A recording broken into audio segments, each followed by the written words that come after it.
Hello students, again as usual I am Navnil Gaud from Tagore School Parbatsar. We are here for studying the first lesson of English book of class first. I have posted 2 videos related to this lesson already, so I suggested you that you should look these videos first so that you can understand the lesson and you can make the work easily to the students. मैं आपको ये suggest करना चाहूँगा कि पहले मैंने जो 2 video इस लेसन के डाले हैं, पोस्ट किए हैं, उनको आप पहले देखें ताकि ये लेसन आपको ये समझ में आ जाए. आज हम पढ़ने जा रहे हैं फर्स्ट क्लास का फर्स्ट लेसन इंग्लिश की बुक का. और जैसा कि आप देख पा रहे हैं लेसन का नेम है कैट्स. इस लेसन को मैंने ठीक से अंडरस्टैंड करने के लिए वीडियो डाला था पार्ट 1 और पार्ट 2 में मैंने इसका एक क्वेश्चन भी एक्सप्लेन किया था. तो पहले आप उनको देख लें और उसके बाद इस थर्ड वीडियो में आप आएँ. और आज हम बात करेंगे कुछ खास चीज़ों की जो फर्स्ट क्लास के लिए बहुत ही इम्पोर्टेंट है. मैंने पिछले वीडियोज़ में भी आपको इस बात के लिए अवेयर किया था और मैं फिर एक बार आपका ध्यान इसकी ओर आकर्षित करवाना चाहूँगा कि फर्स्ट क्लास अपने आप में एक स्पेशल क्लास है. ये एक टर्निंग पॉइंट वाली क्लास है. ये बहुत ही work with handle with care के साथ काम करने वाली क्लास है. इसको बहुत सावधानी से करवाना पड़ता है क्योंकि ये वो क्लास है जब पहली बार स्टूडेंट्स क्वेश्चन आंसर के बारे में सोचते हैं कि कैसे क्वेश्चन आंसर उनको करने हैं.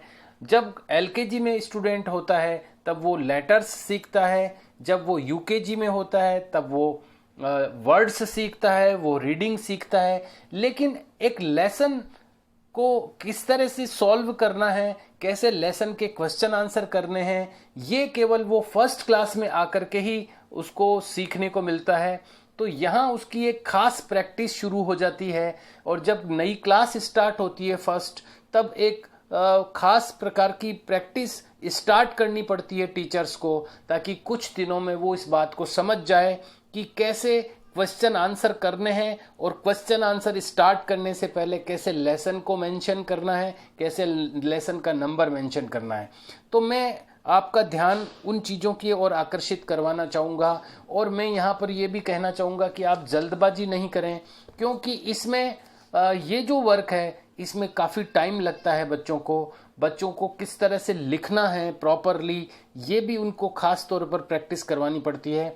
तो मैं सबसे पहले आपको ये कहना चाहूँगा कि आप ये लेसन स्टार्ट कराने से पहले लेसन का नेम किस तरह से लिखना है इसके ऊपर खास तौर से ध्यान दें क्योंकि जब भी नया लेसन स्टार्ट होगा तो बच्चों को लेसन का नेम जरूर मेंशन करवाना होगा शुरुआत में.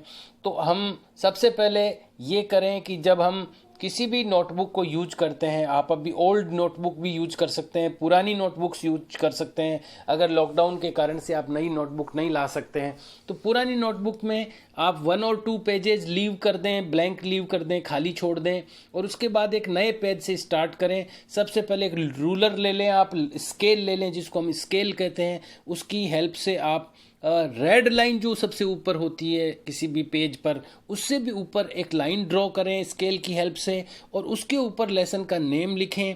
CATS, C first letter capital लिखें, बाकी के स्मॉल लिखें और हर लेटर उस लाइन के ऊपर टच हो, टिका हुआ हो, इसका ध्यान रखें और इनके बीच में ज़्यादा स्पेस नहीं हो.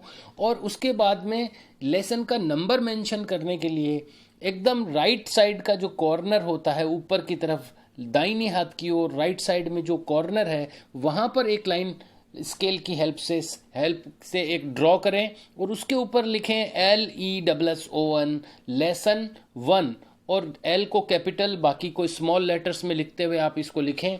और ये हो सकता है आपको स्टार्टिंग में आपको खुद को करना पड़े पेरेंट्स को क्योंकि बच्चे के दिमाग में एक इमेजिनेशन नहीं बन पाती है कि किस तरह से करना है. तो स्टार्टिंग में आप खुद इसको करके स्टूडेंट्स को बता सकते हैं और उसके बाद में जब ये लेसन का नेम और उसका लेसन का नंबर मेंशन हो जाए तो फिर उसके बाद में आप आएँ इसके क्वेश्चन आंसर की तरफ. वर्ड गैलरी की तरफ, जो कि पिछले वाले वीडियो में भी मैंने बता दिया था। लेकिन मैं खास बात की ओर आपका ध्यान आकर्षित करवाना चाहूँगा कि बच्चे स्टूडेंट्स जो फर्स्ट के होते हैं वो मोस्टली क्या क्या मिस्टेक्स करते हैं जब उनको ये चीज़ें सिखाई जाती है। जब कोई भी चीज़ उनको सिखाई जाती है तो वो जो उसमें ध्यान रखने की बात होती है कि जो लेटर जितनी लाइनों का है, जितनी लाइनों में वो आना चाहिए, 2 लाइन का लेटर है कि 3 लाइन का लेटर है, अपर 3 लाइन्स है या लोअर 3 लाइन्स का लेटर है, उतनी लाइनों में वो लेटर टच जरूर हो। जैसे फॉर एग्जांपल लेसन का नेम और नंबर लिखने के बाद आपको ये लिखवाना है बच्चे से वर्ड गैलरी, WORD स्पेस यानी जगह छोड़कर GAERY गैलरी। तो यहाँ पर सबसे पहला वर्ड जो लिखना है उसको वर्ड लिखना है WORD। तो W चूंकि फर्स्ट लेटर है इसलिए ये कैपिटल लिखा जाएगा। कैपिटल लेटर ऊपर की 3 लाइनों में लिखा जाएगा। 4 लाइन की जो नोटबुक होती है उसमें अपर 3 लाइन्स में इस W को लिखना है। तो उसको ये ध्यान रखें आप कि अपर जो सबसे ऊपर की जो लाइन है वो रेड लाइन से स्टार्ट होते हुए तीसरी लाइन तक ये W आएगा और वापस ऊपर रेड लाइन तक चला जाएगा। तो ऊपर की तीनों लाइनों में अपर साइड से भी टच हो और लोअर साइड से भी ये टच हो, इसका ध्यान रखना है। दूसरी बात, जैसे सेकंड जो लेटर है O, ये और W के और O के बीच में ज़्यादा स्पेस नहीं होना चाहिए, दूर दूर नहीं लिखना है, क्योंकि अभी हम एक वर्ड को कंप्लीट कर रहे हैं। एक वर्ड जब तक कंप्लीट नहीं हो जाता तब तक जो लेटर आएंगे वो एकदम पास पास में लिखे जाएंगे। 2 बातें ध्यान रखनी है, एक तो लेटर्स के बीच में स्पेस नहीं होना चाहिए जब तक एक वर्ड कंप्लीट नहीं हो जाए तब तक। तो O को जब आप लिखवाते हैं तो उसको एकदम पास में लिखवाएं, और O मिडिल 2 लाइन्स का लेटर है, बीच की 2 लाइनों का, तो उसको बीच की 2 लाइनों में टच करवाएं, अपर साइड से भी और लोअर साइड से भी। थर्ड जो लेटर आएगा R, वो भी बीच की 2 लाइनों का लेटर है, लेकिन उसको भी O के एकदम पास में लिखवाएं। लेकिन इसमें ये ध्यान रखें कि कोई भी लेटर आपस में टच नहीं हो, इसका भी ध्यान रखना है। न तो आपस में टच होना चाहिए, न उनमें स्पेस रहना चाहिए।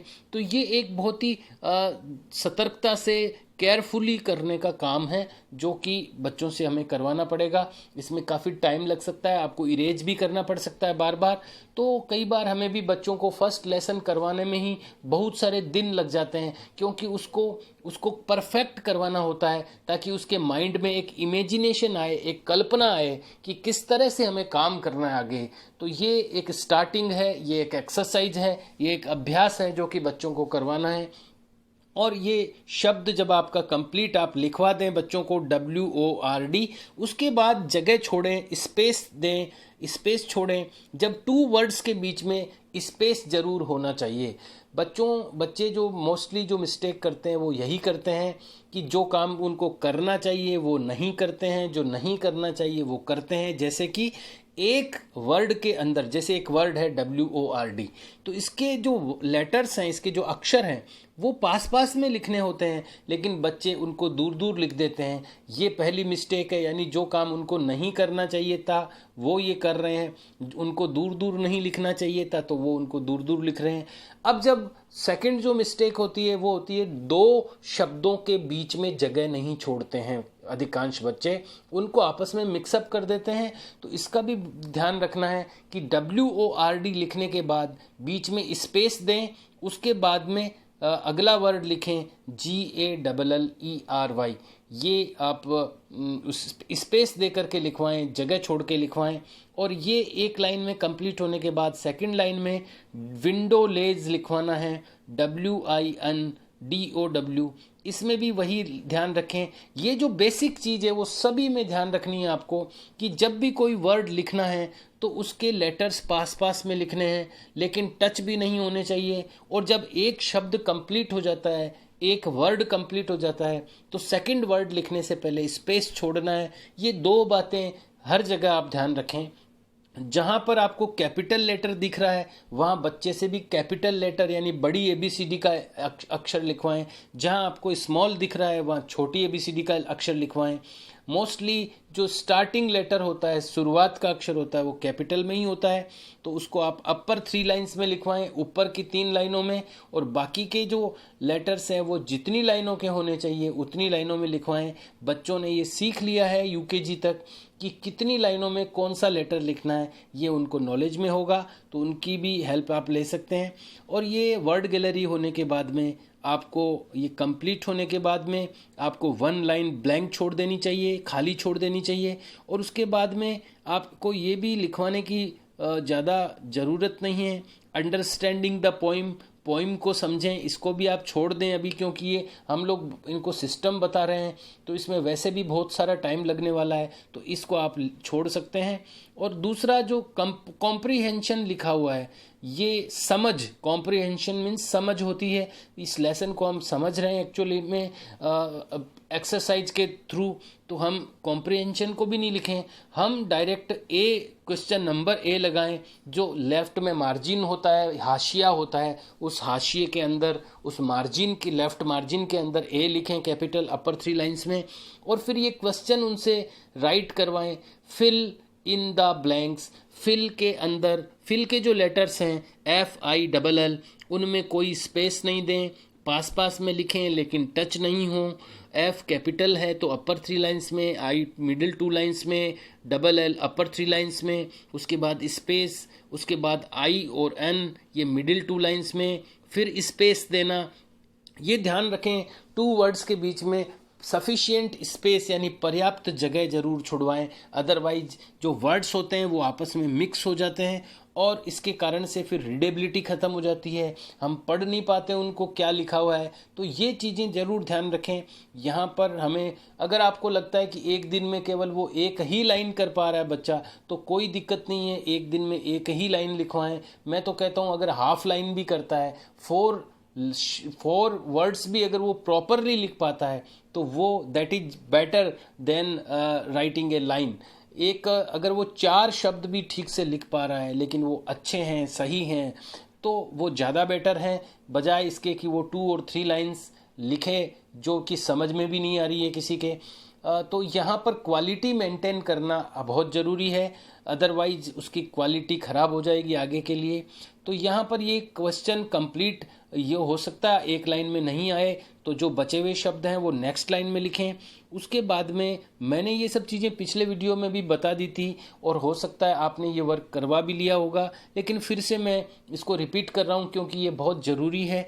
और यहाँ पर ये बॉक्स के अंदर के जो शब्द हैं ये भी आप छोड़ सकते हैं, और यहाँ से आप ये फिल इन द ब्लैंक्स के जो स्टेटमेंट है, जो सेंटेंसेज है, वो आप स्टार्ट कर सकते हैं। नंबर 1 आप लगा सकते हैं, यहाँ पर लगाया हुआ नहीं है, पर आप हाशिए में यानी मार्जिन के अंदर नंबर 1 लगा करके लिख सकते हैं। कैट्स स्पेस दे करके स्लीप। अब कैट्स स्लीप, अब यहाँ पर क्या फिल होगा, यहाँ पर बॉक्स में 4 वर्ड्स दे रखे हैं, तो यहाँ पर एनीवेयर फिल होगा क्योंकि पोइम में वही आया हुआ है। कैट्स स्लीप, बिल्लियाँ सोती हैं। एनीवेयर यानी कहीं भी, यहाँ आपको एनीवेयर फिल करना है। जो भी वर्ड अपन फिल करते हैं उसके नीचे अंडरलाइन जरूर लगाएं और अंत में फुल स्टॉप जरूर लगाएं। नंबर 2 सेकंड लाइन में करना है। एनी टेबल, कोई भी टेबल, एनी और एनी के बाद में क्या फिल करना है, हालांकि मैंने आपको बता दिया है, फिर भी एनी टेबल के बाद एनी चेयर आएगा, तो चेयर यहाँ पर फिल करना है सेकंड लाइन में। यहाँ पर हो जाएगा sentence any table comma any chair. Chair आपको फिल करना है, उसके नीचे अंडरलाइन करनी है। उस बात का रेगुलर ध्यान रखें कि 2 वर्ड्स के बीच में स्पेस जरूर दें, सफिशिएंट स्पेस दें, पर्याप्त स्पेस दें, ताकि 2 शब्द अलग अलग दिखने चाहिए। कॉमा है तो कॉमा भी लगवाएं, और जो भी फिल करते हैं उसके नीचे अंडरलाइन लगाते जाएं और अंत में फुल स्टॉप लगाते जाएं। थर्ड जो सेंटेंस है नंबर 3 लगाएं आप और थर्ड लाइन में उसको करवाएं। एनीबॉडीज विल डू, एनीबॉडीज के बाद में क्या फिल होने वाला है इसमें देखना चाहिए। एनीबॉडीज विल डू, तो यहाँ एनीबॉडीज विल डू के बीच में लैप एक वर्ड फिल होने वाला है, तो लैप दे भी रखा है, तो हमें थर्ड जो सेंटेंस है उसमें लैप लिखना है, LAP और अंडरलाइन लगानी है। और फोर्थ जो सेंटेंस है फिटेड इन ए, अब एक ही शब्द बचा है वो है कार्डबोर्ड। तो fitted in A cardboard box, cardboard को फिल करने के बाद उसमें अंडरलाइन करें और इस तरह से आपको ये वर्क करवाना है। उसके बाद एक लाइन छुड़वा के आज जो मैं बताने जा रहा हूँ वो वर्क आप अगले वीडियो तक जरूर करवा लें स्टूडेंट्स से। ये काम जो मैंने अभी तक बताया है ये पिछले वीडियो में भी मैंने बताया था, तो मैं एक्सपेक्ट करता हूँ कि आपने करवाया होगा। अगर नहीं करवाया है तो आपको ये करवाना चाहिए। डेली एक एक लाइन ही करवाएं बच्चे से, लेकिन करवाइए ताकि उसकी हैबिट बने। और अगर ये हैबिट आप इस लॉकडाउन के दौरान बना देते हैं तो क्लास में उसको अच्छा ग्रो अप मिलेगा, जल्दी आगे बढ़ेगा। तो मैं आपको फिर से एक बार ये रिक्वेस्ट करना चाहता हूँ कि ये जो प्रैक्टिस है ये स्टूडेंट से करवाएं। और अब हम आज के लिए मैं क्वेश्चन नंबर बी आपको बताने जा रहा हूँ। ए तक का वर्क हमने पहले ही कर लिया था और आपने करवा लिया होगा, फिर भी मैंने एक बार रिपीट किया है। Now today's work is question number B. आपको लिखवाना है उसको, एक लाइन छोड़वा दें पहले। जब भी कोई नया क्वेश्चन स्टार्ट होता है तो एक लाइन छोड़ दी जाती है। यहाँ पर रिटन वर्क बड़ा इंपॉर्टेंट होता है फर्स्ट क्लास में, क्योंकि ये पहली बार उसके साथ हो रहा है इस तरह से सिस्टम जो आ रहा है ये क्वेश्चन आंसर का। तो यहाँ पर ये बहुत इंपॉर्टेंट है, ये बहुत टाइम कंज्यूमिंग भी है, बहुत समय लगता है इसमें, और यहाँ पर ये बहुत इम्पोर्टेंट चीज़ भी है क्योंकि यहीं से उसकी ये स्टार्टिंग होती है, यहीं से वो ये सब सीखता है। तो यहाँ पर इसीलिए मैं इस पर ज़्यादा आपको समय लगा रहा हूँ और ये आपको भी समय लगने वाला है। अगर आप इसको प्रॉपरली करवाएंगे स्टूडेंट से तो बहुत समय इसमें जाएगा आपका, लेकिन उसी से वो आगे बढ़ेगा, इसलिए इसमें समय लगाना भी ज़रूरी है। Question number B, look at the pictures, pictures को देखिए एंड मैच देम, और उनको मैच कीजिए यानी मिलाइए विद देयर नेम्स, उनके नामों के साथ। यहाँ पर 4 पिक्चर्स दिए हुए हैं और 4 उसके लिए वर्ड्स दिए हुए हैं। कौन सा पिक्चर किस वर्ड से रिलेटेड है हमें उसके साथ उससे मैच करना है। तो वर्ड क्या क्या है? फर्स्ट वर्ड है पियानो, पियानो बजाने के लिए होता है हारमोनियम जैसा। टेबल यानी मेज होती है। कपबोर्ड यानी अलमारी, और कार्डबोर्ड यानी गत्ता। तो यहाँ पर हम देखते हैं, यहाँ पर एक टेबल, सबसे पहले टेबल का पिक्चर है, उसके नीचे कबोर्ड यानी अलमारी है, इसके ऊपर कार्डबोर्ड यानी गत्ता दिया हुआ है, और यहाँ पर एक पियानो दिया हुआ है। तो आपको ये इसमें मैच करना है। मैच करने के लिए आपके पास पिक्चर नहीं होगी तो आपको क्या करना चाहिए, आपको पहले ये वर्ड लिख देने चाहिए नीचे एक 4 लाइन में 1 2 3 4। पहले आप क्वेश्चन की लाइन लिखवाएं, वो भी शायद 1 लाइन में नहीं आ पाएगी तो उसको 2 लाइन में लिखवाएं। उसके बाद में अगली नेक्स्ट 4 लाइन्स में ये 4 वर्ड्स आप लिख दें, piano, table, cupboard and cardboard. ये चारों शब्द एक एक लाइन में लिख दें, लिखवा दें उससे। और ये वही ध्यान रखते हुए बीच में ज़्यादा स्पेस नहीं हो क्योंकि एक एक सिंगल वर्ड है ये। और उसके सामने आप ये चारों उसके करेक्ट जो उसका मीनिंग है वो लिखवा दें। जैसे पियानो, पियानो यानी पियानो। अब पियानो उसको आप बता भी सकते हैं, दिस इज पियानो। आप इसको बुक में ये बुक आप मिडश्योर के लिंक से खोल सकते हैं, मैं आपको पहले भी बता चुका हूँ। ये मिडश्योर की बुक्स है, ई बुक्स अपने पास अवेलेबल है। आप लिंक आपको दिया हुआ है, लिंक से आप ये बुक्स खोल सकते हैं आराम से घर पे ही, और वहाँ आप उसको बता सकते हैं कि ये पियानो है, दिस इज पियानो। और ये पियानो को आपको इससे मैच करना है।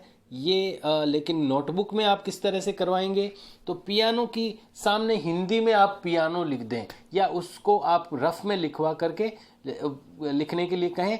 पियानो जो लाइन में, जिस लाइन में पियानो PIANO लिखा है उसके सामने ही बीच की 2 लाइनों में आप पियानो शब्द हिंदी में लिख दें, तो अपने ये पिक्चर वाली जो प्रॉब्लम है ये सॉर्ट आउट हो सकती है। टेबल यानी मेज होता है, तो टेबल जहाँ जिस सेकंड लाइन में लिखवाया है आपने उसके सामने हिंदी में मेज लिखवा दें। ये आप रफ कॉपी में करके और उसको लिखने के लिए कह सकते हैं। थर्ड, कबोर्ड यानी अलमारी होती है, तो अलमारी हिंदी में आप लिखवा दें। और इसी तरह कार्डबोर्ड मीन्स गत्ता हो सकता है, तो गत्ता आप उसको हिंदी में लिखवा दें। तो ये इस तरह से। और अब बुक अगर खोलते हैं तो आप बुक में भी आप इस तरह से इसको यूज करते हुए मैं आपको बता देता हूँ। ये जो इसमें एक टूल जो है अपने पास में, उस टूल का यूज करते हुए मैं आपको बता देता हूँ। जैसे ये पियानो, पियानो को आप किससे मैच करेंगे, तो पियानो को आप इससे मैच करेंगे।